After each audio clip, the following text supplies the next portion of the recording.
Hello, Catherine. I thoroughly enjoyed watching your debate on immigration. My name is James, and I will be trying to rebuttal some of your points that you made and come up with some solutions to some of the issues surrounding too much immigration. Before I get into those points, I would like to say that I am all for immigration.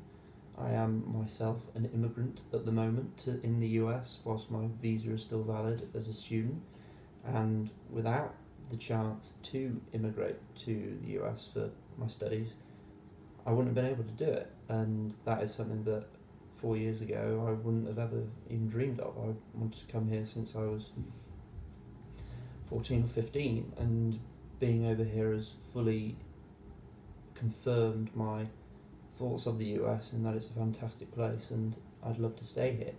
Now, immigration does a world of good for countries. It's unquestionable, and your studies that you've used in your debate fully back that up. The economic value they bring in is excellent. They often top up labour shortages in low skilled and fairly low paying jobs such as farmers or heavy industrial workers. And that's great because unfortunately the majority of natives to said country that we're talking about don't want to do those low paid jobs.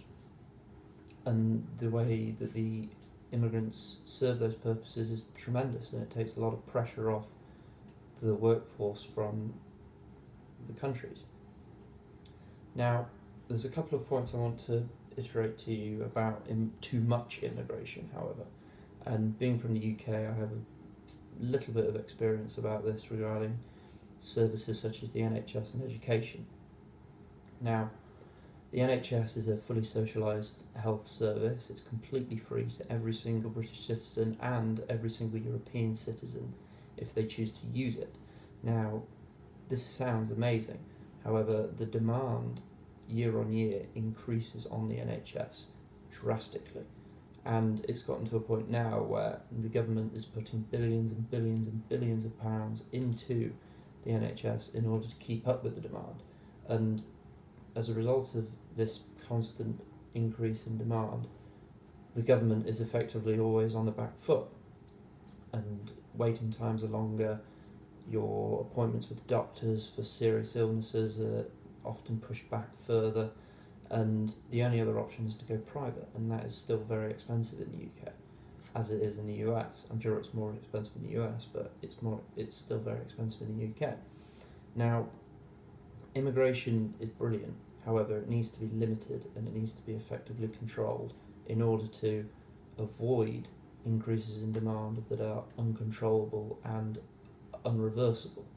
Now, the Australian point style system works rather effectively in keeping the demand on services low, such as healthcare, such as education, such as transport, all those sort of public run sectors.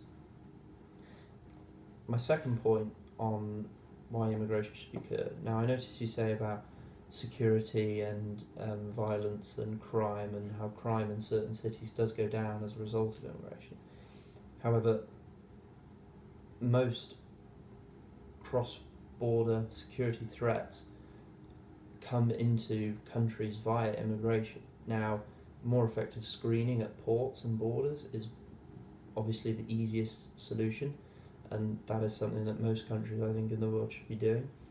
And more effective screening and more effective background checks of certain individuals. I don't want to label entire religions or entire countries as being a high threat level. However, I think it's right that countries do take certain notice of countries where potential threats may arise, and that certain countries label other countries where threats may arise effectively and properly in order to maintain the security of not only the native citizens but the immigrants who have come to the country legally and are paying their fair share in taxes and working exceptionally hard. Now, I understand that sounds very easy, but it's an incredible thing to implement, and it's only through trial and error that that will effectively work. And I think it's all about trying to find a happy medium between the two. So those are my points. I've thoroughly enjoyed watching debate, and thank you for listening. Bye bye.